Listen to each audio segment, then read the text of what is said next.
Yeah, Jane Garvey's here for PMQs Pre-Packed. I don't feel I've got not many options floating around today, are there? I heard you starting the programme by saying that this is one for Sir Keir Starmer to really have a go at, so he probably won't. That was the gist of it, and that's my concern. I want him to channel, be Alexis McAllister. Make no mistake from the spot, Sir Keir. You surely cannot miss today.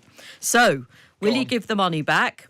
Because cuddly Tory Mayor Andy Street has said that he would. Yes. I'd think about the company I keep and I would give the money back. That was what Andy Street said, so that would be one of my questions. Did you delay condemning Frank Hester's remarks because you might offend racists if you call out racism? Offend racist, very good. You know, that's a potential issue. And what's quite interesting, the recession is over, isn't it? But no one's talking about it.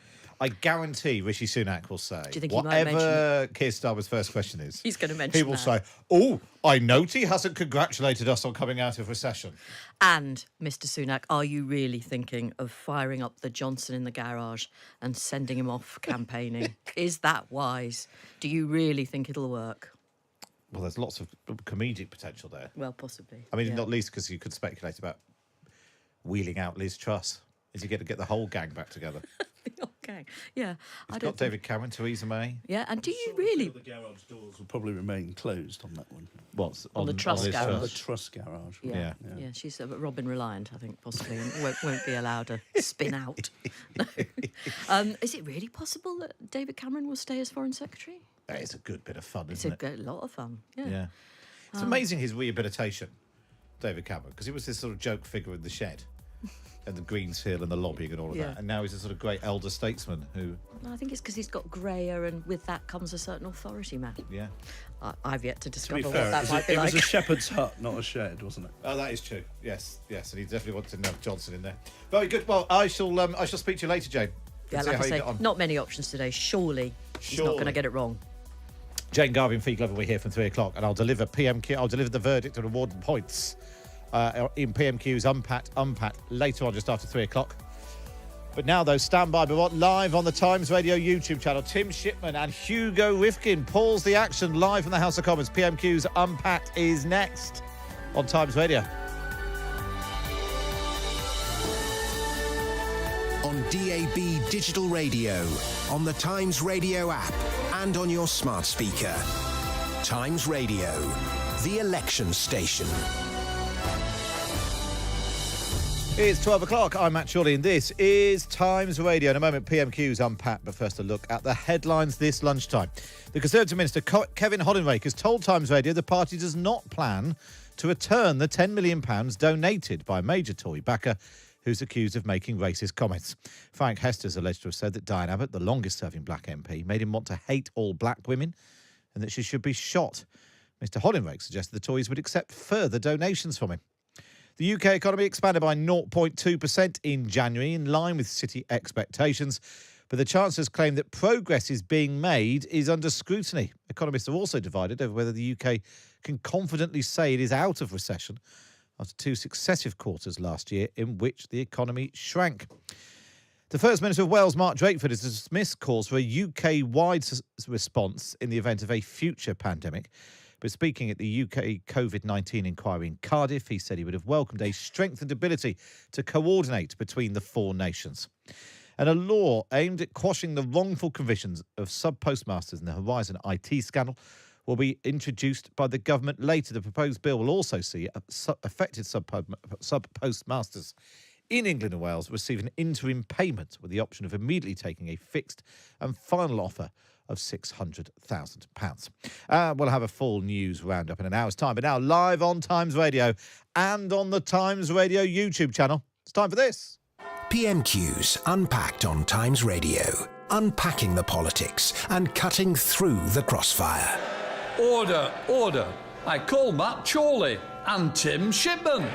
Yes, Tim Shipman's here. How are you, Tim Shipman? I'm very well. I'm very excited about this one. It's going to be a real shout past each other moment, isn't it? You're a racist. No, you're a racist. No, there's not a recession. You're a racist.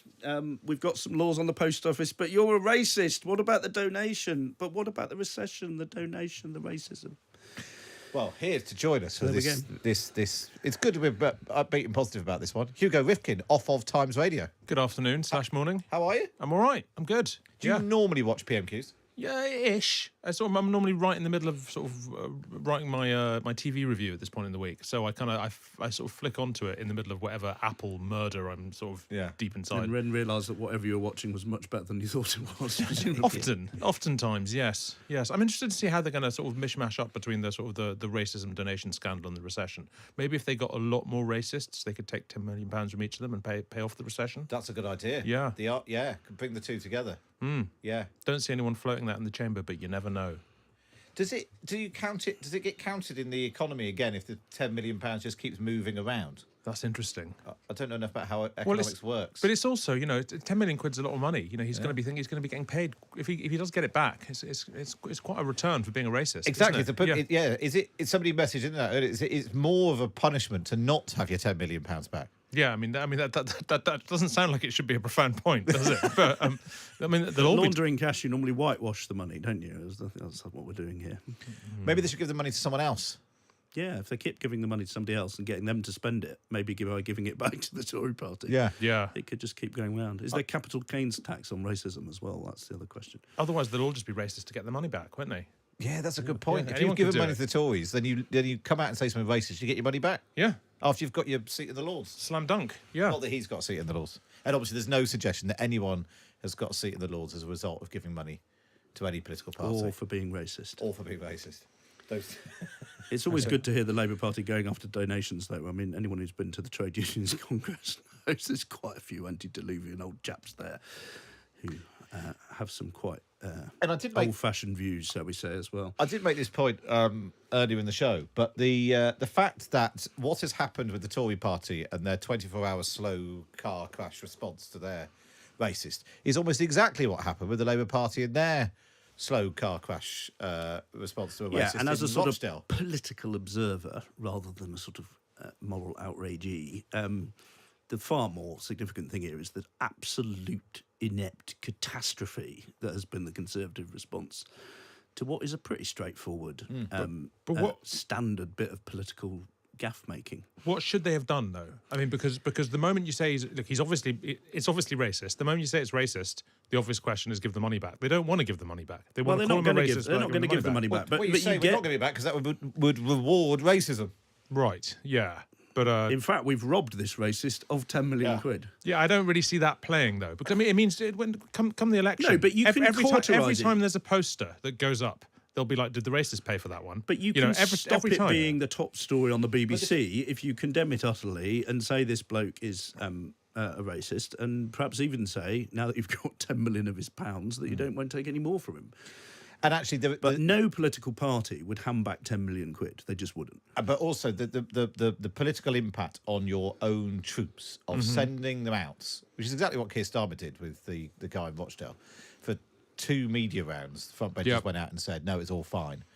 And then they say, oh, actually, no, we are going to suspend him. And this is what happened with Boris Johnson. The reason Boris Johnson is not the Prime Minister anymore is not specifically because of all the things that he did or all the things the people working for him did. It was because they kept lying about it, denying it, being dragged kicking and screaming to say what was blindingly obvious to any normal punter in the street, having sent everybody out there to argue the exact opposite for days and days. And the people around Rishi Sunak thought this was rank incompetence. They sat there phoning up people like me and saying, this bloke couldn't run a what's-it in a brewery.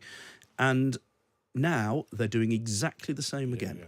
And this is what has MPs climbing the walls at what they think is, distraction, incompetence, arrogance, and their belief amongst the Sunak people, just as there was a belief amongst the Jeremy Corbyn. Jeremy Corbyn can't possibly be racist. He spent all his career fighting racism. So when it turned out he was a massive anti-Semite, that was something they couldn't deal with. And now with this, Rishi Sunak's not white. We're not racist.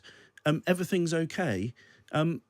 If it, quacks like a duck and walks like a duck and swims like a duck, it's a duck. You have to say it's a duck publicly and you have to deal with it. Hugo may be right. It may not go away. You're going to have to say it's a duck eventually, so don't spend 24 hours saying it's not a duck. Say it's a duck immediately. Although, I mean, I think, the central original problem here is it's not how they handled it. It's that they took 10 million quid from a racist. Well, they probably didn't know he was a racist when they took the term He illegal. doesn't seem to have been that shy about it. You know, I mean, it's like in all the sort of meetings they had with him since 2019, did he never say anything a bit off? I mean, in their defence, I would defend the Labour Party in the same way. If you spent your whole life going through the social media feed of literally everybody who's ever given you money, I think you would find that you wouldn't have a great many donors left. But have a threshold for doing that at £9 million.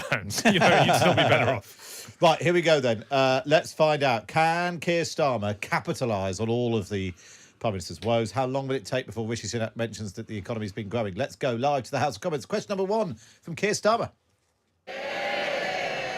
Thank you, Mr. Speaker. Can I welcome the legislation on the post office scandal? Mr. Speaker, this week we lost the formidable Tommy McAvoy.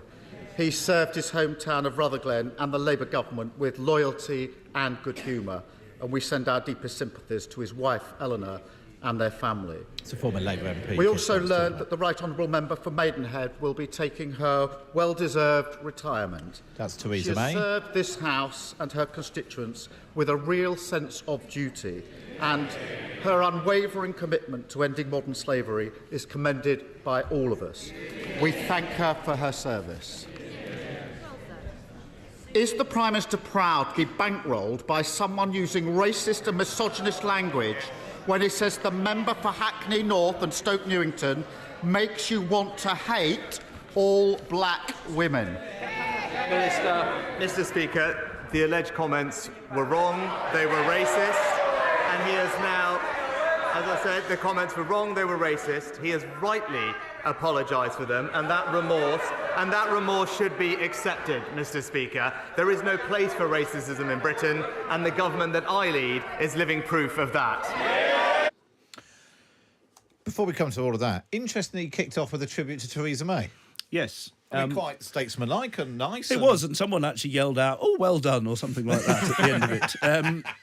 And she was nodding away. Interesting. The thing I liked watching it was that Rachel Reeves sat next to him, was nodding away. Yes, looking at Theresa May, saying, "Yes, you were."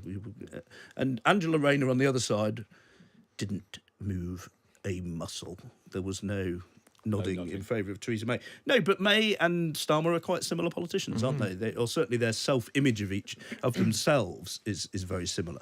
That they are there for the public service and that they're dedicated to doing things in the right way, not these silly, shoddy, overly political ways that all these other questionable politicians exercise. So they're of one mind in that. So they're quite similar people. And that's the sort of, by praising her, Starmer's trying to get people to think, you're a bit like that too, mate. I was just sort of struck with a sense of how boring it would have been if they'd both been there at the same time. Keir Starmer versus Theresa May. I mean, and, you know, swap clothes, you wouldn't quite know which one was which. But nonetheless, it's just, I mean, they do, yeah, I agree, they do sort of represent a similar sort of sleepy politics. But also that sort of, they'd probably be a better permanent secretary than Prime Minister sort of vibe. Yeah, but that's not a bad thing. No. It's just no fun. Yeah. Not for us. Rishi Sunak still calling them the alleged comments. I mean, what is he doing? Even though the man's admitted to it and apologised. Nobody's denying anything that he said it. After that was slightly spoilt by the fact that he said they're not alleged comments. They're comments. The blokes apologise. You're condemning them. They're not. I mean, what? The alleged comments are allegedly racist. Is a weird. He also put an extra syllable into racism. We had racism. Oh, which I thought was exciting. Is that like really bad?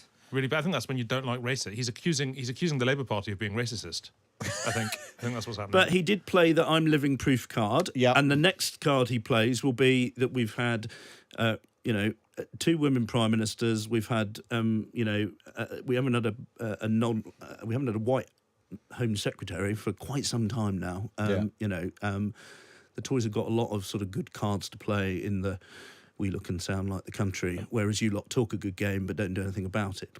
Something slightly odd about the way that this is being fought is like, yes, obviously racism, bad, but he did also say she should be shot. I mean, this is what I find slightly odd about this whole thing. To me, that is a much bigger deal in a world where you've had 2 MPs killed in the last, appreciable recent couple of years. And no one seems to be focusing on that at all. Well, if he'd said it yesterday, and had been recorded saying it yesterday, he would presumably have a knock on the door from the police today, Because, I mean, you know... And it is being investigated by the police. Is it? Right. But it is interesting, isn't it, in these days, and I will say this very carefully because I'm sure lots of people will be outraged, but why is racism regarded as worse than rape or genocide or shooting someone? Yeah. It is now the ultimate sin, for good or ill. It does look like Diane Abbott is in the Commons and has got a piece of paper in front of her in her hand, so it looks like she might be trying to get calls. So we'll keep an eye on that. I imagine that the Speaker will oblige. Will oblige. Yeah. Let's go back to the House of Commons. It's Matt Chorley with Tim Shipman and Hugo Rifkind. Let's go back to question number 2 from Keir Starmer. Mr. Speaker, the man bankrolling the Prime Minister also said that the member for Hackney North should be shot. How low would he have to sink? What racist, woman-hating threat of violence would he have to make before the Prime Minister plucked up the courage to hand back the £10 million that he's taken from him? Prime Minister! Mr. Speaker, as I said, the gentleman apologised genuinely for his comments, and that remorse should be accepted. But he talks about language.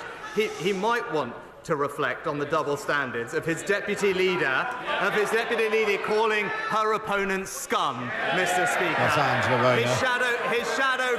His shadow foreign secretary, comparing Conservatives to Nazis, Mr. Speaker, and the man that he wanted to make Chancellor. The man that he wanted to make Chancellor talking about lynching a female minister. His silence on that speaks volumes. There's somebody actually messaged in saying, I suspect we're going to get I'll take no lectures. We didn't quite, but it was basically the theme of it. Quite strong questions from Keir Starmer, which actually worded in a way that make it almost impossible for Rishi Sunak to say anything. How low would this woman-hating threat of violence does he need to sink before the Prime Minister would return the money? Like, Rishi Sunak basically doesn't have an answer to that. Well, he doesn't, because they're not going to return the money. Yeah, I mean, I think he's sort of his roll call there from what was it, Rayner, Lammy, and I think it must be John McDonnell, the lynching. I think I'd probably rather Angela Rayner called me scum than said I should be shot. That does seem preferable. I think only when we get into lynching. I think lynching and being shot are sort of comparable, aren't they? Relatively similar, yeah. And he was widely condemned at the time. That was a comment he made about Esther McVeigh, wasn't it? That's right. Yeah. And quite a lot of similar comments were made about some of the Jewish female Labour MPs as well, Luciana Berger, and I think you talk to people like Margaret Hodge, they were getting that kind of stuff quite a lot. I mean, admittedly, not from people like who'd given the Labour Party £10 million. That would have been iffy. It would, yes. It's also not... As I say, I don't think the trade unions have a particularly clean slate on having the right views about women or about race. Anyone who's been to the TUC Congress knows that. I don't think Keir Starmer ever said anything about John McDonnell and the lynching comments, even though he sat around the shadow cabinet table. No, and this goes back to the whole business of what did Starmer do on anti-Semitism. He didn't say very much on very much during most of that period. But let's go back then to, is Keir Starmer going to do all 6 questions on this, or might he broaden it out? And will we hear from Diane Abbott? Also in the House of Commons, Lee Anderson is sitting next to George Galloway. I know, it's a proper popcorn one, this, isn't it? There we are. And are they bobbing? Are they bobbing? Or are they like Statler and Waldorf, just passing comment? Like the three of us. Matt Chorley, Tim Shipman and Hugo Rifkind on Times Radio. Let's go back to the House of Commons. Question number 3. Mr. Speaker, the difference is he's scared of his party. I've changed my party. And Mr. Speaker, Angela Rayner and Rachel Reeves nodding in unison. I want to see both the Prime Minister and the opposition. He's back. He didn't speak at all 2 weeks ago, the Prime Minister invited himself into everyone's living room at 6 o'clock on a Friday evening. No one asked him to give that speech. He chose to do it. He chose to anoint himself as the great healer and pose as some kind of unifier. But when the man bankrolling his election says the member for Hackney North should be shot, he suddenly finds himself tongue-tied, shrinking in sophistry, hoping he can deflect for long enough that we'll all go away. What does the Prime Minister think it was about the hundreds of millions of pounds of NHS contracts given to Frank Hester by his government that first attracted him to giving £10 million to the Tory party in the first place? Prime Minister. Mr. Speaker, I'm absolutely not going to take any lectures from somebody who chose to represent an anti-Semitic terrorist group, Hizb ut-Tahrir, who chose to serve a leader who let anti-Semitism run rife in this Labour Party. Those are his actions, those are his values, and that's how he should be judged. Oh, well, we had them all there. So Andy got in touch earlier and suggested as a question to be used at PMQs. Could you tell us what first attracted you to the racist multimillionaire Tory benefactor Frank Hester? So thank you for that, Andy. Clearly, Keir Starmer is listening. We also had a... I'm not going to take any lectures, so that's another one ticked off. William suggested that. Keir Starmer enjoying leaning into... you're scared of your party, I've changed mine. Well, is the exact attack that Rishi Sunak wants to put on him, that he's scared of his party. That's the sort of a lot of the subtext, or a lot of the extremism stuff, is that Labour has a much greater problem with demonstrations and so on than the Tories do. So that's interesting, turning it round. I also thought worst version of the Mrs. Merton joke ever delivered there. I think there's not many ways you could have done that worse. Your listeners did it far better. But that sort of the segue into contracts is interesting. Into NHS contracts, the fact that that's going to make Labour the territory on which they now keep pushing this. And that's been quite productive terrain since the pandemic for them. That's sort of one of those things that cut through in the focus groups. People don't like the whiff of that sort of contracts for the boys approach. Interestingly, of course, Starmer, probably 3 months ago would have probably found this slightly easier than he's doing today, because he didn't have everything that's happened in Rochdale since kind of undermining a little bit his claims to have changed the party. But this is now a sort of punchy exchange with quite a lot of blood and heat and not very much light. I can bring you some breaking news on the sartorial front. Peter Mandelson has been in touch saying he thinks that Rishi Sunak has switched to a marginally wider tie. A couple of... Well, Rishi Sunak's ties used to be like the sort of ties... When I was at school, you had a fat side and a thin side. And you used to deliberately dress with the thin side hanging down. Tie backwards. Looking like a sort of mod or whatever. Yeah. And Sunak's always had that. He's very curious. And when we discussed political fashions last week, it began with Peter saying that he thought that Rishi Sunak's thin ties and skinny suits diminished him. And then he went on to say that Keir Starmer should lose weight. But no, I think it is the case that Rishi Sunak's wearing a slightly fatter tie. If it was a normal width tie, it would look like a bib. He's not a very broad man. It would look like one of those dresses. Who was it was wearing? I think Sydney Sweeney. No, it was Sydney Sweeney. Someone was wearing it at the Oscars, it's just a panel in front. It's still pretty thin, though, isn't it? Yeah. It is quite thin. It is quite thin. More on that as we get it. You can see the tie if you go to the Times Radio YouTube channel.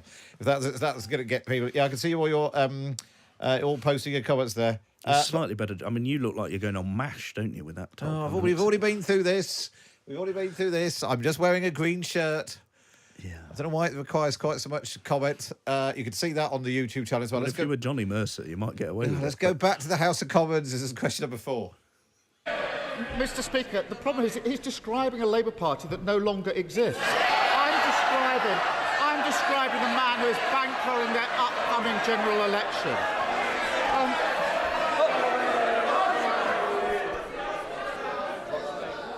Speaker Hoyle. Keir Starmer. They can shout all they like. 2 weeks ago, he marched them out like fools to defend Islamophobia, and now the member for Ashfield is warming up the opposition benches for them. And yesterday, he sent them out to play down racism and misogyny until he was forced to change course. He won't hand the money back. He won't comment on how convenient it is that a man handed huge NHS contracts by his government is now his party's biggest donor. You have to wonder what the point is of a Prime Minister who can't lead and a party that can't govern. And, Mr. Speaker, national insurance contributions fund state pensions and the NHS. So is the Prime Minister's latest unfunded £46 billion promise to scrap national insurance going to be paid for by cuts to state pensions or cuts to the NHS? Prime Minister. Mr. Speaker. Mr. Speaker. And another thing. I'm glad he's brought up the budget. It's about time that he spoke Less of a about question, his more of a plans, comment. Because what have we heard, Mr. That is part of Speaker, the budget. We can from the stop talking Shadow about Chief racist. Secretary? The Shadow Chief Secretary to the Treasury confirmed. Prime Minister. The Shadow Chief Secretary of the Treasury has confirmed That's Darren Jones. that the Labour Party will not be sticking to the Conservative government spending plans. So we now have a litany of unfunded promises on the NHS, on mental health, on dentistry, on breakfast clubs, and that doesn't even include the £28 billion 2030 eco-pledge that he's still committed to. But what we all know, Mr. Speaker, is that while we're cutting taxes, Labour's unfunded promises mean higher taxes for working Britain. Blimey, O'Reilly, I forget where we started with that. There was a lot there from Keir Starmer. It was like he accidentally read two questions at once. Well, it's the Labour Party that doesn't exist anymore. Then a sort of reasonably effective summary of how a lot of voters feel that what's the point of the Prime Minister, which even some of his MPs would also raise. And then we were on to the unfunded promise of scrapping national insurance. The interesting thing about that is that Starmer, I mean, call it cleverly, call it shamelessly, basically said, if you cut national insurance, you're cutting pensions and you're cutting the health service. That is what the public believes. There is absolutely no hypothecation between national insurance. It is another income tax and those things. But that is what the public thinks it's for. And this is why the Tory strategy baffles a lot of its own MPs, because if you cut national insurance, a lot of voters think, oh, I've got some money in my pocket. And another lot think, well, why are you cutting pensions? Why are you cutting the NHS? This is why an income tax cut is cleaner. Well, while we've been talking, the Labour Party have released a dossier, as they call it, a Tory pension bombshell. Labour dossier exposes threat to state pension from Tories' £46 billion unfunded tax money. When you click on it, the dossier is a 5-page PDF, one page of which is just some hyperlinks. How many pages? Is a four? Is it a four sides dossier? away? Is that a? But what this suggests, I mean, not suggests, what this shows is that they were all geared up to make this all about national insurance and pensions, and they've had to deal with this. To deal with this racism. Have to deal with the racist instead. It's completely ruined their week, and they must have had these big arguments before they came on about whether they were just going to hit the racist again. They really and again would have and been again. better off saving it for a week and doing You'd it have properly thought so. then. I mean, Do really, 6 questions on it. the question you wanted from Starmer there was, are you going to give the money back, and if not, why not? And just ask that again and again. And to instead, it's like one of these columns where you got too much to say and it turns into a bit of a mess around the 700-word mark. You know, it was like, Oh, well, I wouldn't give us 700 words. I mean, I type 550. Yeah, because if you could have got 6 times Rishi Sunak refuses to give back the money. yeah, it all gets a bit Michael Howard, That's the doesn't story. it? It's a page lead in every newspaper. Yeah. And then you can get some backbench MPs to join in as well. Yeah. Labour MPs. And before you know it, you've got... Turn it into a song. Yeah. Yeah. Whereas this is actually going to be... You're still going to be hearing about this at the general election. The Tories are going to try and play it as where Labour's secret tax rise is coming, and Labour is going to say, you're going to slash all this from things you love. Well, it's not and like it will cut through. It's not like they don't want to talk about national insurance. They did put it in the budget. Yeah. You know, it's not like it's a slip. Like, oh, we've noticed you're cutting national insurance. It is the point. So Yeah. I would It's question very the wisdom there. it's wonderful that you think there's a strategy here. Well, facsimile of a strategy. Well, because they thought, well, people like us cutting taxes, so we're going to cut the tax, but then we're also going to go even further and say we'd like to get rid of it altogether. And then what they've handed is Labour have now got this. If you scrap national insurance altogether, it costs £46 billion, which is £1 billion more than Liz Truss's unfunded tax cuts. So they're now saying that Rishi Sunak's unfunded tax cuts are worse than Liz Truss's. And that's the theory behind it. Lots of people on the YouTube channel pointing out that Lindsay Hoyle seems like a broken man. We've barely had... He's been trying to keep his interventions as short as possible, unlike us. Let's go back now to the House of Commons. It's Matt Chorley with Tim Shipman and Hugo Rifkind. Question number 5 from Keir Starmer. No, Mr. Speaker, the Labour Party will not be sticking to his completely unfunded £46 billion promise. And he thinks he can trick people into believing that, but simply shaking the Tory magic money tree will bring it into existence. Let's be clear. 80% of national insurance is spent on social security and pensions. 20% is spent on the NHS. So he's either cutting pensions or the NHS, or he will have to raise other taxes or borrowing. Which is it, Prime Minister? Mr. Speaker, I know it's not his strong point, but if you actually listened to the Chancellor last week, what he would have seen is NHS spending is going up, Mr. Speaker. It's going up. It's a plan that's backed by the NHS CEO, who says that we're giving her what she needs, and at the same time, we are responsibly cutting taxes for millions of people in work. An average worker benefiting from a £900 tax cut, Mr. Speaker, but what I'm hearing for him is he's against our plans to cut national insurance. Oh. I feel a bit sorry for the racist now. He's just been completely forgotten. He's been cut out of history. All that racism and for nothing. Hashtag pray for the racists. It sounds like he's got plenty of racism up his sleeve, though, to be honest. And if he does it again, There might be some more I of think it. we'll be back. Hashtag with the angels. Yeah. It's the first mention of from Keir Starmer of the magic money tree since July last year. So you can tell we're entering an election year. Who's got the magic money tree and who hasn't? Did we learn? I'm not sure we learned very much there. Did it? It was the same as the answer before. Again, I question the wisdom of reminding everybody what the policy is that they proudly announced last week. You know, because it's not like they haven't thought about this. Well, I mean, in as much as they ever do. You know, so that's a bit odd. Yeah. I mean, it's sort of arid, isn't it? You know, they're coming from different places on this. They've both got a usable attack line. I'm not sure either of them has particularly deployed them with gusto in that particular answer. The previous one was a bit more, got my blood pumping a bit more. Tom's been in touch from Cambridge saying, I don't think it works well for Keir Starmer to keep banging on about how he's changed his party. People are bound to ask, why did it need to change so much in the first place? And also, there will constantly be different examples of how he hasn't really, because there are still But he's changing it from the party that he sat in the shadow cabinet of and tried to make Jeremy Corbyn Prime Minister twice, which is an issue. And has he changed it that much when, of the examples that Rishi Sunak used, two of those people currently sit in his shadow cabinet? Yeah, I mean, this is why all these things are absolutely, totally legitimate political attacks, but it's all hypocrisy. Peter, on both sides. Tooty's been in touch saying NHS spending is going up to fund IT contracts with racist donors. There we are. There we go. We've got it all together. Fixed it. Peter, good. Right, let's go back now. This is the final question from Keir Starmer. Question number 6.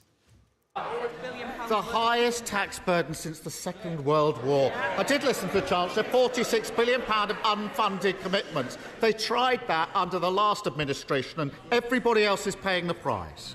And 2 weeks ago, the Prime Minister promised to crack down on those spreading hate. Today, he shrunk at the first challenge. Last week, he promised fantasy tax cuts. Now he's pretending it can all be paid for with no impact on pensions or the NHS. All we need now, Mr. Speaker, is an especially hardy lettuce, and it could be 2022 all over again. Is it any wonder that he's too scared to call an election when the public can see that the only way to protect their country, their pension and their NHS from the madness of this Tory party is by voting Labour? I'm going to say he's not going to agree that people should vote Labour. Mr. Speaker, again... No, Prime Minister.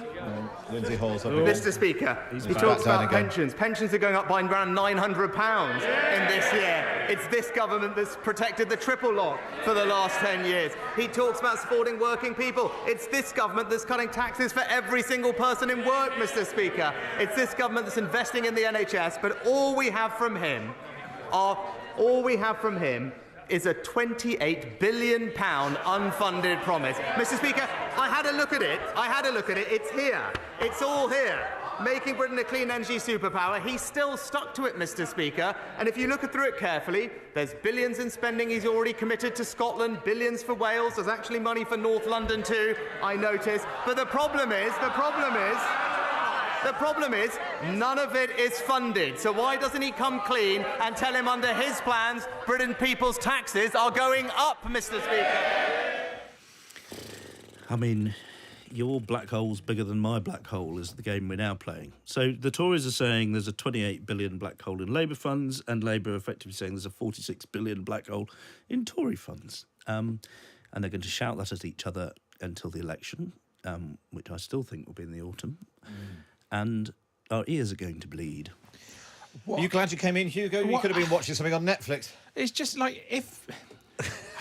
try and get my head around this. So you've got Keir Starmer attacking the Tories on the basis of, and I quote, the highest tax burden since the Second World War, which is an odd position to strike if everyone thinks you're going to make taxes higher. That's an odd thing to say. That makes people think, oh God, if it's the highest already, maybe we don't want to get it any higher. At the same time, you've got Rishi Sunak attacking Keir Starmer on the basis of wanting to make Britain a clean energy superpower.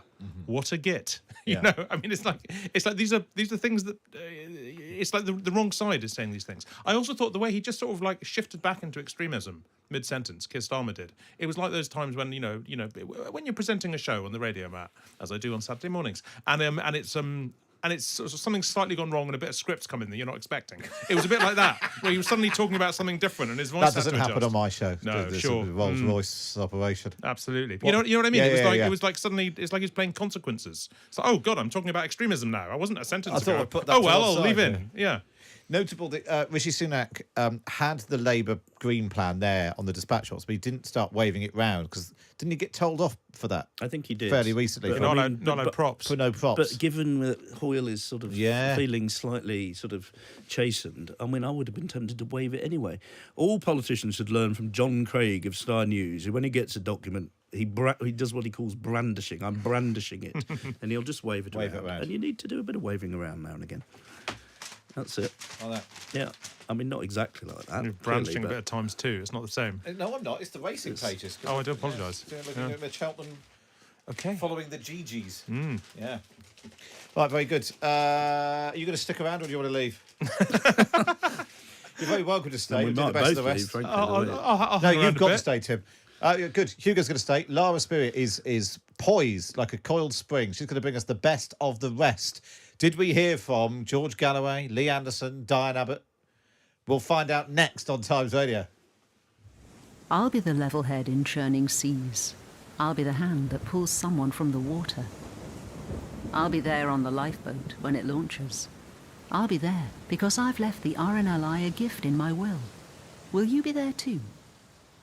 6 in 10 lifeboat launches are only possible thanks to gifts in wills. Large or small, they are the volunteers' protection at sea.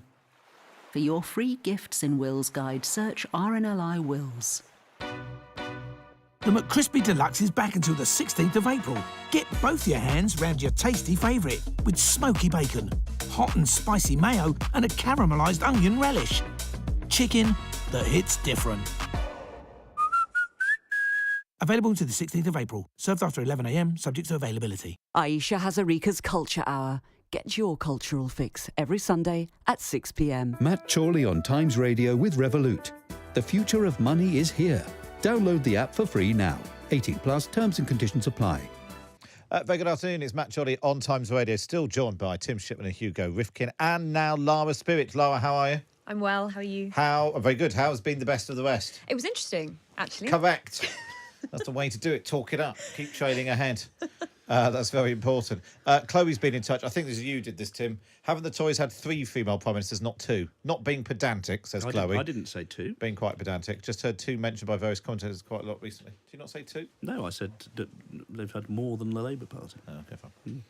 Thanks, Chloe, for not being pedantic while being quite pedantic. Where are we going first, Lara, with the best of the West? Obviously, we're going to Stephen Flynn, the SNP Westminster leader, who relatively unsurprisingly is pushing the sore of the Tory donor row. So take a listen to this. Stephen Flynn! This is complete rubbish. The gentleman in question apologised for being rude. He wasn't rude, he was racist, he was odious, and he was downright bloody dangerous. Now, on Monday, the Number 10 said, we've seen an unacceptable rise in extremist activity which is seeking to divide our society and hijack our democratic institutions. Isn't extremism that we should all be worried about the views of those Tory donors that we've read about this week? Prime Minister. No, Mr. Speaker.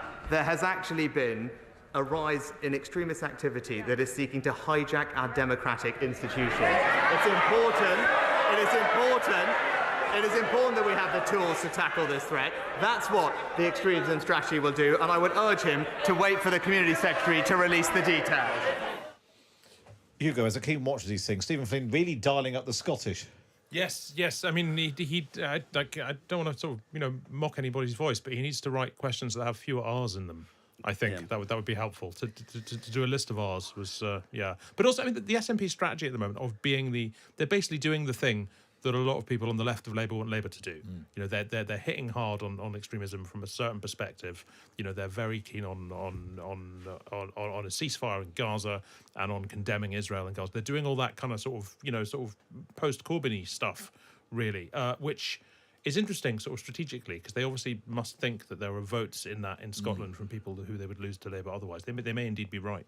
And we've seen that quite a lot, where Stephen Flynn uses his questions as much to attack Keir Starmer, who's just along the road from him, as he is Rishi Sunak is across. Exactly. I think that question was definitely more of a difference in emphasis than it was on the kind of fundamental points, but certainly there is a sense that it's an opportunity to attack Labour there. I think Sunak quite conveniently picking up solely on the kind of extremist strategy there and not focusing again on that question around the Tory donor row. The first question, I should add, was about that too, and Rishi Sunak basically repeated the statement that he'd given to Keir Starmer in the head-to-head between the two of them. I was quite surprised that Stephen Flynn got away with saying bloody as well, but apparently you can do it all the time. Luke Pollard did it the most recently. Last time in the House of Commons, Luke Pollard said, "I bloody love bees." So there we are. Where are we going next, Lara? We are going to Miriam Kate. Quite a few. I think I counted 3 of those MPs who we could say kind of definitively are on the Tory right today, along with New Conservatives. Not just, the New Conservatives. There was also Edward Lee, who we won't play, who issued a kind of rallying cry for Conservative MPs to unite around the issue of illegal immigration. But this is interesting because Kate, who is of the New Conservatives, as you say, is raising concerns that we've known that she has, but over this redefinition of extremism that we're expecting from Michael Gove tomorrow, and issues quite a frank kind of preemptive criticism of Gove's statement here. Radical Islamists pose a serious threat to our nation's security. And I agree with my right honourable friend that we must urgently address this. But reports that the government wishes to broaden the definition of extremism are concerning, because in separating the definition of extremism from actual violence and harm, we may criminalise people with a wide range of legitimate views and have a chilling effect on free speech. So can my right honourable friend reassure me that instead of trying to police people's thought and speech, as those opposite clearly wish to do, the government will instead target the specific groups that foster terrorism and those who fund them? Prime Minister. My honourable friend makes a good point, and that's why the strategy that I would urge her to wait for will, I think, be one that she can support, because it is our duty to make sure the government has the tools to tackle the threat that she rightly identifies and highlights. And this is absolutely not about silencing those with private and peaceful beliefs, nor will it impact free speech, which we on this side of the House will always strive to protect. What do you make of that, Tim? Well, it's kind of one of those things where the Tories always tie themselves in knots over these attempts to sort of pin down what you can and can't say. And it'd be interesting to see how they've managed to square that circle. I think there's concern amongst certain parts of the Tory right that if Labour get in, they'll start having a lot of their views kind of told that they're unacceptable. Now, when that concerns certain beliefs about social policy, I think they've probably got a point. If it becomes a can we please not outlaw racists, then it gets more difficult to defend. So maybe we've come back to where we began. But anyone else, Lara? We've got Andrea Jenkins, if we have time. She is, I think it's worth noting before we listen to her, aside Simon Clarke, she's the only other Conservative MP who's sort of openly calling for Rishi Sunak to go, but picking up on a Times story and actually was casting doubt. Is it about Boris Johnson? No, it's about the ECHR. And, well, specifically, I mean, have a listen. It's about the Rwanda scheme and the story in the Times from our colleague Aubrey Allegretti that we will now be paying migrants to go to Rwanda in a kind of voluntary relocation scheme. I understand the latest scheme that's being considered is to pay migrants thousands of pounds to leave Britain. Prime Minister, let's just leave the ECHR and deport them for free. So far, over 40,000 Brits have signed my petition with the Conservative Post calling for us to leave the European Convention on Human Rights. Will the Prime Minister commit to leaving the ECHR, or at the very least, have it in our manifesto to have a referendum and let Britain decide? Prime Minister. Mr. Speaker, my honourable friend is absolutely right that we must do everything we can to secure our borders, ensure that those who come here illegally do not have the ability to stay. That's why our Rwanda scheme and legislation is so important. And what I've said repeatedly, and will happily say to her again, is that I will not let a foreign court block our ability to send people to Rwanda when the time comes. 40,000 people is not that many, is it? I mean, you can get 1 million for something quite quickly if it's got proper public support. 0.06% of the population signed a petition. Why does she think we'll be able to deport people for free without giving them money, that we don't give them money anyway if we leave the ECHR? When she speaks, Andrea Jenkins, just a string of words. I'm amazed you managed to answer that question. It's just like Is that not true when all of us bumbling speak? nonsense. Well, yeah. I mean, sometimes, but at least we keep it terse, Matt. That's Dame Andrea Jenkins. Dame Andrea Jenkins, if you don't mind. Yeah, well, she's been very cross, hasn't she, about also the suggestion that Boris Johnson's coming back and everything else. Yeah. Said that Number 10 will be desperate to get Boris involved to stop more defections and letters, but Rishi hasn't even bothered to speak to Boris. No, he hasn't, she said. She also employed the classic, the BBC wording that I understand, when what she means is, I've read the Times. Yeah, I mean, it was interesting in Steve Swinford's report this morning. There are kind of two camps of allies around Boris, and one includes the ultras like Nadine Dorries and Andrea Jenkins, who kind of refuse to countenance the notion that there might be some sort of cooperation between Sunak, who of course they strongly dislike, and Boris Johnson. But I think in that report it said that the two have been WhatsApping if they haven't been speaking directly. So I'm sure that Andrea Jenkins, along with Nadine Dorries, will not be enjoying that very much. And Boris Johnson is a canny so-and-so. If he thinks he has any future sort of ambitions to return at some point in the next Parliament, then having looked like he's made a bit of an effort for the party is probably necessary. Boris would probably be delighted to turn up, help them save one seat in the Red Wall, claim the credit for it, and watch Sunak, lose by 300 seats, and then find his way back later. It's also not, I mean, I know it's hard to believe. Is it possible that Boris Johnson might be saying one thing to one person, one thing to somebody else? That has happened. It's just a yes. thought. It's just a possible He wouldn't thought. let down his loyal foot soldiers. Surely not. What a thing to suggest. Surely... If he's made promises to Nadine Dorries, Matt. And Dame Andrea Jenkins. And that's what's going to happen. Anything else, Lara?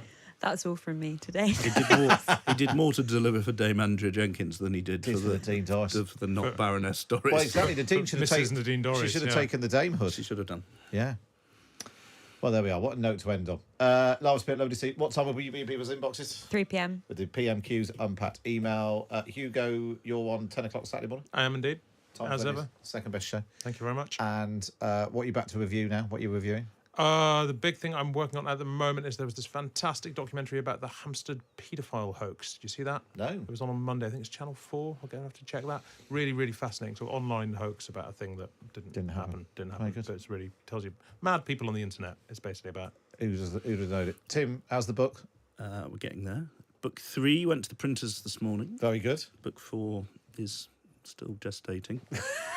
And the Sunday Times will be full of also mad hoaxes and weirdness, but that's probably just the government I'll be writing about. Very good, very good.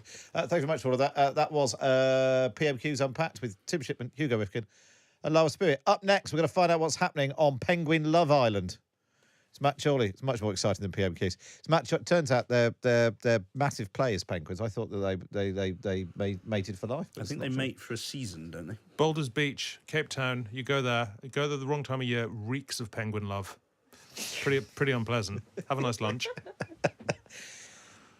It's Matt Chorley on Times Radio in association with Revolut. You can download the free app. 18+ terms and conditions apply. This Friday afternoon from 1, join Ruth Davidson live on location from the official Sunday Times Best Place to Live. I'll be joined by property experts from the Times and Sunday Times, plus members of the local community, to discuss what makes this year's winner such a unique